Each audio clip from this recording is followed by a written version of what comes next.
Hello everyone. तो continue करते हैं हम जो हमारे टॉपिक्स चल रहे थे क्लास 10th मैथमेटिक्स के, जिसमें हमने काफ़ी चैप्टर्स कंप्लीट कर चुके हैं और अब जो हमारा टॉपिक आने वाला है दैट इज़ फॉर सर्कल्स। ठीक है, और आज का जो वीडियो रहेगा वो हमारे दो चैप्टर्स को कवर करेगा। The first chapter is area related to circle ARTC and the second is circles. ठीक है, तो आज के जो वीडियो रहेगा इसमें हम सारे कंसेप्ट कवर करेंगे जो कि सर्कल्स और ARTC ये दोनों चैप्टर्स के लिए बहुत इंपॉर्टेंट है। बेसिकली हमारा ज़्यादा फोकस रहेगा एरिया रिलेटेड टू सर्कल्स की तरफ, क्योंकि उसके जितने भी आपके बेसिक आने वाले हैं वो सभी आज मैं इस वीडियो में आपको क्लियर करवाऊंगा। तो चलिए स्टार्ट करते हैं। आपके बुक में जो चैप्टर्स दिए हैं सर्कल्स और एरिया रिलेटेड टू सर्कल के साथ। ओके,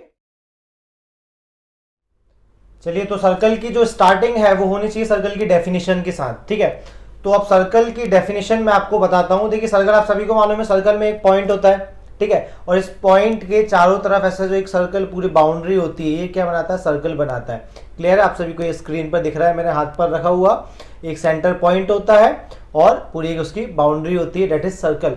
अब what is the definition of circle? So a circle is a set of points which are equidistant from a fixed point. ठीक है, मतलब सर्कल क्या होता है? बहुत सारे छोटे छोटे पॉइंट्स का क्या होता है? एक ग्रुप होता है जो कि एक फिक्स्ड पॉइंट, ठीक है, जो बीच में एक फिक्स्ड पॉइंट है ना, उस फिक्स्ड पॉइंट से इक्वल डिस्टेंस पे होते हैं। मतलब उन सभी का जो डिस्टेंस है ना, वो जो आपको दिख रहा है जैसे डायग्राम में हमारा जो नेशनल एम्बलम है, मतलब अशोक चक्र है, अशोक चक्र में आपको दिख रहा हुआ है बीच में जो लाइंस बनी हुई हैं। ठीक है, तो ये एक मैंने एग्जांपल लिया आपको सर्कल्स के लिए समझाने के लिए कि देखिए जो सेंटर है उस सेंटर से सर्कमफेरेंस तक कहीं भी कोई भी एक लाइन खींच दी जाए, ठीक है ना, तो वो आप बीच में से कहीं भी डिस्टेंस जो आप लेंगे वो हर जगह क्या होगा? इक्वल। मतलब सारे के सारे पॉइंट्स जो अरेंज है सर्कल की बाउंड्री पे वो क्या है? उसके सेंटर पॉइंट से बिल्कुल फिक्स्ड डिस्टेंस पर है। तो पहला तो हो गया आपका सर्कल एक्चुअल में होता क्या है। अब सर्कल के अंदर क्या क्या चीजें होती हैं, तो चलिए वहीं से हम स्टार्ट करते हैं। तो सबसे पहली जो चीज हमें पढ़नी है, ठीक है, that is boundary of circle.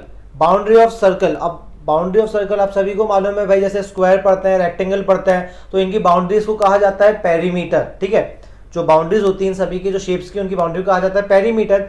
But circle की बाउंड्री को पेरीमीटर ना कह के सर्कल की बाउंड्री को कहा जाता है सर्कमफेरेंस। क्लियर? सर्कमफेरेंस। और सर्कमफेरेंस का जो फॉर्मूला होता है that is 2πr। The formula for the circumference is 2πr। Is it clear to all of you? तो सर्कमफेरेंस का एक्चुअल में होती क्या है? देखिए मालूम है शेप है और उस शेप की पूरी बाउंड्री, ठीक है ना, तो क्या हो जाएगा? Boundary line of a circle is called circumference. Circumference की डेफिनेशन क्या हो गई? Boundary line of a circle is called circumference and the formula for circumference is 2πr। ठीक है, मतलब सर्कमफेरेंस को अगर कैलकुलेट करना है तो उसका जो फॉर्मूला होता है दैट इज 2πr। ठीक है, ये भाई इंट्रोडक्शन हो गया हमारा किसका? सर्कल का और अब सर्कमफेरेंस का। अब सर्कल के अंदर बहुत सारी चीजें होती हैं भाई, जैसे सबसे पहले बात की जाती है रेडियस की। तो रेडियस का मतलब क्या होता है? सेंटर से सर्कल की जो सर्कमफेरेंस है, सेंटर से सर्कल के सेंटर से सर्कल की सर्कमफेरेंस तक आप कोई भी एक लाइन खींच दें, पूरे सर्कल में उसके सेंटर से सर्कमफेरेंस के किसी भी पॉइंट पे आप एक लाइन को जोड़ दें, तो line joining the centre of the circle to the circumference. ठीक है, मतलब सर्कल के सेंटर से सर्कमफेरेंस तक जो लाइन जाती है उसको कहा जाता है रेडियस। आप सभी को पता होगा, आप इसके पहले पढ़ चुके होंगे। ठीक है, अब सेकंड टर्म आती है इसकी diameter. So what is diameter? भाई डायमीटर क्या होती है? तो डायमीटर का मतलब होता है, आपने सर्कल अभी जैसे देखा, अभी मेरे सामने आपकी स्क्रीन पे से हटा होगा, मैं वापस ड्रॉ कर देता हूं। देखिए एक सर्कल है आपका, ठीक है, और इस सर्कल में एक लाइन अगर मैं बीच में से एक लाइन खींच दूं, ठीक है, जो कि इसकी सर्कमफेरेंस को क्या करे? दो जगह पे टच करे और सर्कल के सेंटर से होती हुई पास हो। ठीक है, मतलब सर्कल में एक ऐसी लाइन जो सर्कल के सेंटर से होती हुई पास हो और सर्कमफेरेंस को दो पॉइंट पे जाके टकराए, ठीक है ना, इसको हम बोलते हैं डायमीटर। तो डायमीटर क्या हो गई? डायमीटर पहली बात बता दूं, diameter is double of radius. मतलब सेंटर से इस साइड आप एक खींच दो, ठीक है, एक लाइन सर्कमफेरेंस तक, सेंटर से इस साइड एक लाइन खींच दो सर्कमफेरेंस तक, तो एक रेडियस उस साइड एक रेडियस इस साइड, आर और आर, तो दोनों को प्लस कर दोगे तो देखो दोनों पॉइंट्स टच कर रही सर्कल के और सेंटर से पास होती जा रही है, तो इस लाइन को हम क्या कहेंगे? Diameter of the circle. Clear हो गया? अब डायमीटर के बाद देखिए, अब डायमीटर एक्चुअल में क्या होता है, तो इसके लिए मैं आपको एक चीज समझाता हूँ। सर्कल में कॉर्ड वगैरह की चीजें बताता हूँ, कॉर्ड क्या होता है। चलिए तो स्टार्टिंग करते हैं। अगला कंसेप्ट है हमारा chord. Now what is chord? Chord क्या होता है? Chord is a line segment touching any 2 points of circumference and does not pass through the centre. मतलब क्या है कि अगर एक सर्कल है और इस सर्कल में, ठीक है, ऐसी एक लाइन सेगमेंट बना दी जाए अंदर जो सर्कमफेरेंस को 2 पॉइंट पे टच कर रही है, ठीक है, 2 पॉइंट पे टच कर रही है, मगर 2 पॉइंट पे टच करने के बाद वो सर्कल के सेंटर से पास आउट नहीं हो रही है, ऐसी लाइन को कहा जाता है कॉर्ड। क्लियर? आपको डायग्राम में सामने स्क्रीन पे सभी शो होते जा रहा है एक के बाद एक, जैसे जैसे मैं बोलते जा रहा हूं। नेक्स्ट आपका जो पोर्शन है, नेक्स्ट जो आपका पार्ट है, वो मैं कॉर्ड मैंने आपको बता दिया है। अब इसी तरीके से हम लाइंस की बात कर रहे हैं सर्कल के ऊपर, तो 2 तरीके की लाइन होती हैं, एक होती है टेंजेंट और एक होती है सीकेंट। अब नाउ व्हाट इज टेंजेंट? ठीक है, टेंजेंट का मतलब होता है a line touching the circle at a single point. ठीक है, एक ऐसी लाइन जो सर्कल को एक पॉइंट पर टच करती हुई निकल जाती है, सर्कल की सर्कमफेरेंस को एक पॉइंट पे, करेक्ट, सर्कल की सर्कमफेरेंस को किसी एक पॉइंट पे टच करके निकल जाती है एक्सटर्नली। मतलब आपको एक सर्कल दिख रहा है और अभी डायग्राम भी आपको दिख रहा होगा, ये सर्कल के एक बाहर के पॉइंट से टच करके निकल गई। ठीक है, अब वो लाइन इसको टच करके निकल गई, तो देखो आपको दिख रहा है वो एक पॉइंट पे टकरा रही है सर्कल पे। तो ऐसी लाइन जो सर्कल को केवल एक पॉइंट पे टकराते हुए निकल जाए उसको कहा जाता है व्हाट? टेंजेंट। जो सर्कल को एक पॉइंट पे टकराती है, बाहर से ही आती है, सर्कल के रिपन टकरा के निकल जाती है, उसको कहते हैं टेंजेंट। ठीक है, सेकंड, इसी का सेकंड पार्ट होता है सीकेंट। सीकेंट का मतलब क्या होता है? देखिए अभी आपने देखा था इसके पहले डायग्राम में कि सर्कल को एक पॉइंट बाहर की बाहर टच करके जा रही है, वो टेंजेंट है। अब ऐसी लाइन जो सर्कल के बाहर से आ रही है, सर्कल को अंदर से काटते हुए निकल जा रही है। भाई आपको अब ये दिख रहा है आपका सर्कल, है ना, और ये जो भी आपको यहाँ सर्कल दिख रहा है, इसको मैंने एक लाइन खींच दी, देखो ये। तो अब ये जो लाइन है ये सर्कल के एक पॉइंट पे टच हुई, फिर सर्कल के अंदर गई, फिर उसको दूसरे पॉइंट पे काटती हुई कहाँ निकल गई? बाहर निकल गई। मतलब एक लाइन जो एक्सटर्नल बाहर से आ रही है ना, वो सर्कल को 2 पॉइंट पे क्या कर रही है? इंटरसेक्ट। तो line intersecting circle at 2 points is known as secant. Secant का मतलब क्या होता है? Lines intersecting the circle at 2 points is known as secant. तो ये तो आपका हुआ था कुछ बेसिक लाइंस को लेके। ठीक है, अब हम आगे बढ़ने वाले हैं और अब कवर करने वाले हैं जो आपका सेक्शन है सर्कल का, चैप्टर्स जो अभी आप पढ़ने वाले एआरटीसी, इसका मेन पोर्शन। ठीक है, जो आपका कवर करेगा that is segment, quadrant and sector. ये 3 चीजें आपके लिए काफी मेन होने वाली हैं इस चैप्टर एआरटीसी के लिए। तो पता करें होता क्या है। तो आपने देखा है कि भाई आप रेडियस सभी को मालूम है क्या होती है। तो एक सर्कल अब मैं वापस ड्रॉ कर रहा हूं, आपको स्क्रीन पे दिख रहा होगा एक सर्कल। ठीक है, इस सर्कल में एक हो गई ये रेडियस जो आपको यहां से दिख रही है। ठीक है, अब एक रेडियस ये है और एक सर्कल में कितनी भी रेडियस बना सकते हैं, क्योंकि रेडियस का मतलब क्या होता है? उसके सेंटर से सर्कमफेरेंस तक जाने वाली लाइन, वो रेडियस कहलाती है। तो हम कितनी भी रेडियस बना सकते हैं। तो अब पर्टिकुलरली 2 रेडियसों के बीच में, आपको डायग्राम में दिखते रहा, जैसे जैसे बोल रहा हूं आपको दिख रहा है, ठीक है ना, 2 पर्टिकुलर रेडियसों के बीच में आने वाला जो पोर्शन होता है, ठीक है, 2 रेडियसों के बीच में जो आने वाला पोर्शन होता है ना, उसको कहा जाता है सेक्टर। डायग्राम के थ्रू आपको समझ में आ रहा होगा कि the area enclosed between 2 radiuses. ठीक है, एरिया एनक्लोज्ड बिटवीन 2 कंसेक्यूटिव, मतलब एक के बाद एक जस्ट लगातार वाली जो रेडियस है उनके बीच में जो एरिया आता है उसे हम कहते हैं सेक्टर। क्लियर हुआ? एक अब देखिए, अब आपको जो सर्कल दिख रहा है वो 2 पार्ट्स में डिवाइडेड दिख रहा है। ठीक है, एक पार्ट अब देखिए आपको दिख रहा है कि एक साइड जो 2 रेडियसेस आपको दिख रही हैं, अब इन दोनों रेडियसेस के बीच में जो छोटा वाला पोर्शन आ रहा है, अब देखिए सेक्टर मतलब तो आपको पता है कि एक पूरी सर्कल है, सर्कल पूरा क्लोज शेप होता है, उसके अंदर आपने 2 रेडियस बना दी। अब उन दोनों रेडियस के बीच वाला पोर्शन भी सेक्टर कहलाएगा। ठीक है, अब देखिए आपको ये दिख रहा है कि इन दोनों के बीच वाला जो पोर्शन है ये वाला भी सेक्टर है, ये दोनों रेडियस के बीच में आ रहा है। ये बाहर वाला जो पोर्शन है वो भी इन दोनों रेडियस को, आप यहाँ सामने देख रहे हो तो अंदर वाला आ रहा है, इस डायरेक्शन में देखोगे तो क्या आएगा? बाहर वाला आएगा।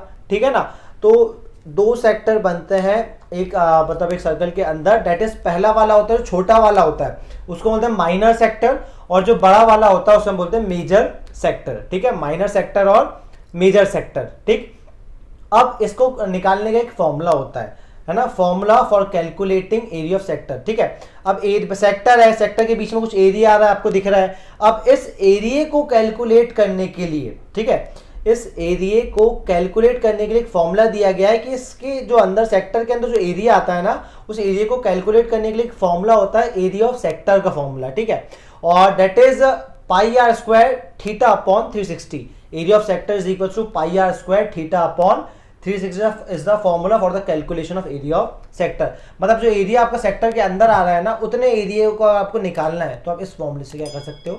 निकाल सकते हो। ठीक है। सेकंड आपका पोर्शन आने वाला है अब, दैट इज सेगमेंट। अब सेगमेंट होता क्या है, तो देखिए सेगमेंट का मतलब होता है कि पर्टिकुलर एक सर्कल है, ठीक है।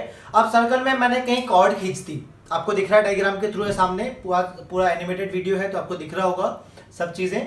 तो देखिए इसमें जो सामने आपका कॉर्ड है, अब ये कॉर्ड सर्कल को दो पार्ट्स में डिवाइड करती है, आपको दिख रहा है। एक जो नीचे वाला पार्ट दिख रहा है दैट इज वो छोटा सा पार्ट है, और ऊपर वाला पार्ट बड़ा वाला पार्ट है। तो देखो जब एक सर्कल को एक कॉर्ड क्या कर देती है, दो पार्ट्स में डिवाइड करती है, तो वो दोनों पार्ट्स को इंडिपेंडेंटली हम बोलते हैं सेगमेंट, ठीक है। मतलब सर्कल में जब एक कॉर्ड बना दी जाए तो सर्कल को दो पार्ट में डिवाइड करेगी, और हर एक पार्ट क्या कहलाएगा, सेगमेंट कहलाएगा। Each part is known as a segment of the circle. अब यहां भी वही बात आती है कि अगर छोटा जो पोर्शन आप ले रहे हो तो उसको बोलोगे माइनर सेगमेंट, और बड़ा अगर पोर्शन ले रहे हो तो उसको आप बोलोगे मेजर सेगमेंट। यहां तक क्लियर हुआ आपको, ये हो गया माइनर और मेजर सेगमेंट। अब इसके साथ मैंने आपको बताया था कि जो कोऑर्डिनेट एक्सेस होती हैं, तो कोऑर्डिनेट एक्सेस क्या करती हैं, चार पार्ट्स में डिवाइड कर देती हैं आपके प्लेन को। तो इसी तरीके से जब सर्कल है, सर्कल में आप दो परपेंडिकुलर बाइसेक्टर बना दें, एक सर्कल ले लीजिए और उसमें आपने दो परपेंडिकुलर बाइसेक्टर्स को बना दिया, बिल्कुल एकदम सीधी दो ऐसी परपेंडिकुलर बाइसेक्टर डायमीटर्स, ठीक है ना, मतलब परपेंडिकुलर बाइसेक्टर डायमीटर, दो ऐसी डायमीटर बना दी जो एक दूसरे का बिल्कुल परपेंडिकुलर है और बाइसेक्ट करती हैं एक दूसरे को, ठीक है। तो वो सर्कल को बराबर चार पोर्शन में डिवाइड करेंगी, ठीक है। आपको दिख रहा है डायग्राम में बराबर चार पोर्शन में डिवाइड कर रही है, और हर एक पोर्शन जो आपका है, अब देखो चार पोर्शन में डिवाइड हुआ है, बराबर बराबर चार पोर्शन में डिवाइड हुआ है, तो हर एक पोर्शन आपका कहलाता है क्वाड्रेंट। हर एक पोर्शन क्या कहलाता है आपका, क्वाड्रेंट। क्लियर है। क्वाड्रेंट का मतलब होता है कि एक सर्कल को चार इक्वल पार्ट्स में डिवाइड कर देना, ठीक है। तो when a circle is divided into four equal part, each part is known as a quadrant. Clear. अब देखिए आपको मालूम है सर्कल का जो एंगल होता है, डिग्री मेजर होता है, इट इज 360 डिग्री। सर्कल का जो डिग्री मेजर होता है दैट इज 360 डिग्री का होता है। तो क्वाड्रेंट का एंगल है भाई 360 को चार पोर्शन में आप डिवाइड कर दीजिए, तो जब 360 को आप फोर पोर्शन में डिवाइड करेंगे तो आंसर क्या आएगा आपका 90। तो क्वाड्रेंट का एरिया, कभी कभी क्वेश्चन में क्वाड्रेंट का एरिया नहीं दिया होता है, ठीक है, तो आपको निकालना पड़ता है वो। तो एरिया मतलब क्वाड्रेंट का एरिया बोल रहा हूँ, सॉरी, क्वाड्रेंट का एंगल आपको नहीं दिया होता है और आपको निकालना पड़ता है। तो क्वाड्रेंट का एंगल आप कैसे निकालेंगे, तो सिंपल सी बात है, सर्कल में 360 डिग्री का डिग्री मेजर होता है, चार पार्ट में डिवाइड कर दो, तो नॉर्मल आ जाएगा कि क्वाड्रेंट में कितने का एंगल होता है, 90 डिग्री का एंगल होता है। तो यहाँ तक तो बात हुई हमारे नॉर्मल चीज़ों की। अब आती है length of arc. Area of sector तो मैंने बता दिया है। अब लेंथ ऑफ आर्क, अब आर्क की बात, एक्चुअल में आर्क होता क्या है, तो आर्क क्या होता है, सर्कमफेरेंस का जो कंटिन्यूअस उसका एक पीस होता है, सर्कमफेरेंस का एक कंटिन्यूअस पीस, एक छोटा सा पार्ट, उसको हम कहते हैं आर्क, ठीक है। आर्क मतलब सर्कल की जो सर्कमफेरेंस है उसका एक छोटा सा जो पोर्शन है उसको कहा जाता है आपका आर्क, ठीक है। मतलब एक रेडियस है, दो रेडियस है कंसेक्यूटिव रेडियस, उन दोनों कंसेक्यूटिव रेडियस को आपने देखा है कि सर्कल की बाउंड्री से वो जो रेडियस लगती है सेक्टर, मैंने आपको बताया था उसमें, तो उन दोनों के बीच में एरिया एनक्लोज होता है। तो रेडियस तो इस तरीके से आपकी रहती है, अब उनके सामने उनको क्लोज करने वाले एक आड़े जैसी जो लाइन होती है उसको क्या कहा जाता है, आर्क कहा जाता है, ठीक है। अब हर सेक्टर में आर्क आती है भाई, सेक्टर में दो रेडियस रहेंगी, अब उन जैसे दो रेडियस है इनको जोड़ने वाली जो लाइन है वो तो आर्क आएगी ना। तो सभी सेक्टर्स में क्या होगी, आर्क आएगी, किसी में छोटी होगी किसी में बड़ी होगी। तो अब सेक्टर के अंदर जो आर्क आ रही है उसकी लंबाई कैसे, लेंथ कैसे निकालें कि आर्क कितनी लंबी आ रही है एक सेक्टर के अंदर। तो सेक्टर के अंदर जो आपकी आर्क आती है उसको कैलकुलेट करने का फॉर्मूला होता है लेंथ ऑफ आर्क, ठीक है। लेंथ ऑफ आर्क का जो फॉर्मूला होता है that is 2 pi r theta upon 360। Length of arc is 2 pi r theta upon 360, okay.